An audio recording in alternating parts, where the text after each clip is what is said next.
Take a walk through Carleton University, and you might run into Irene Tshinguta, humming and singing as she dusts rails and cleans windows.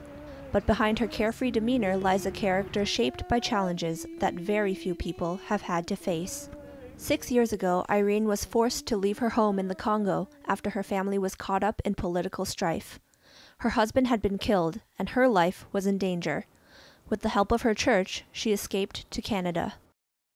They helped me to the priest to come here.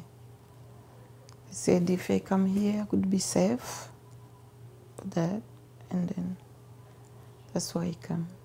We are in Canada now. Don't be scared, you are okay, they are not going, you are safe. They just tell me that you are safe, everything is gonna be okay, and then they show me to the immigration. Immigration officials put Irene in a taxi. Still, she didn't know where she was going.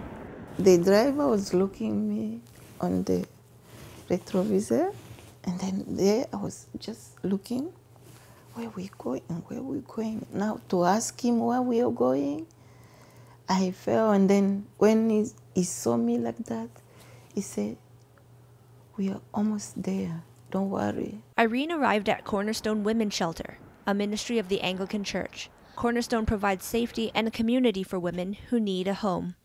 Over the years, the shelter's director has worked with many people like Irene. For people to understand how incredibly difficult it is for an immigrant person to come to Canada and not have the language and not have anything that's familiar, and not have kind of a network of people there for them is so incredibly hard.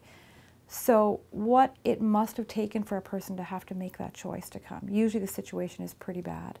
Oh, I was really scared, but because even when I came, I didn't know where I'm going. You know, if you have a group of people around you that can help you, they may be able to help you with some general supports and basic needs, but you're still going to need to go to school. You're still going to need to find work. So, you know, the more we can kind of bring a community of people around an individual immigrant person, the better it's going to be for them. And so, you know, they need to develop whole new families usually when they come here. When I went there, it was, that's, I can't forget that place. It was a very nice person I found there. They talked to me nicely, don't be scared, because that time I was really scared. And then they said, no, you are in a safe place, a city here. It was very, very nice. I never see that before. A shelter is a very, very crowded, difficult place to be. Imagine 60 women, they're all going through the worst time of their life, and they're all crowded in this little place. When Irene would have come, she would have been sharing a room with probably a different person every night. With the help of Cornerstone, Irene began putting together her new life. Soon she had a place to call her own. If you have your own housing, even if it's a small room or an apartment, you've got that one place that's yours, that you really can move on in your life because you've got the basics handled. When I stayed at the shelter 3 months, they gave me this apartment.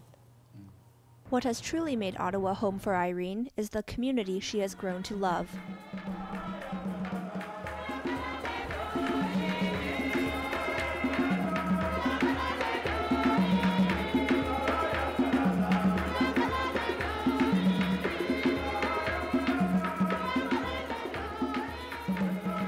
Some Sundays, she goes to a Congolese church to sing and pray like she did back home.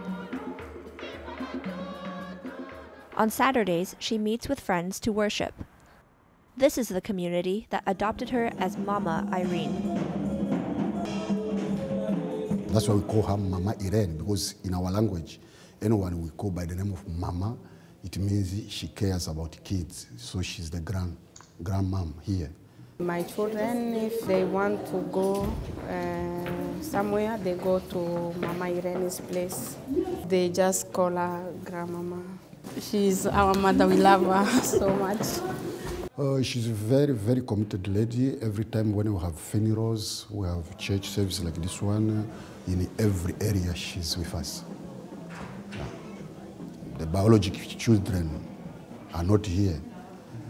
That's something, especially for us Africans, it hurts. Irene's children chose to stay in Africa, where they've raised families of their own. Being away from them will always be a challenge. Yeah, very hard. I miss them. I miss them. Despite the distance, she still manages to be Grandma Irene. I talk to them every week, every Sunday.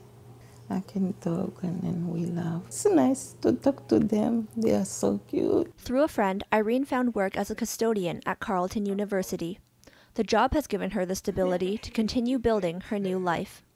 Over the years, she's grown to love the students who stop and talk to her on campus. Sometimes they call me Mama Irene, sometimes they call me Irene, something like that. But it was very nice to work there.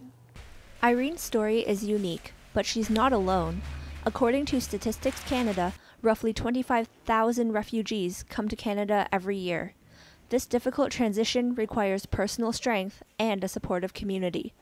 Irene knows this firsthand. It's what helped her move forward, one step at a time. For the 25th hour, I'm Veronica Tang.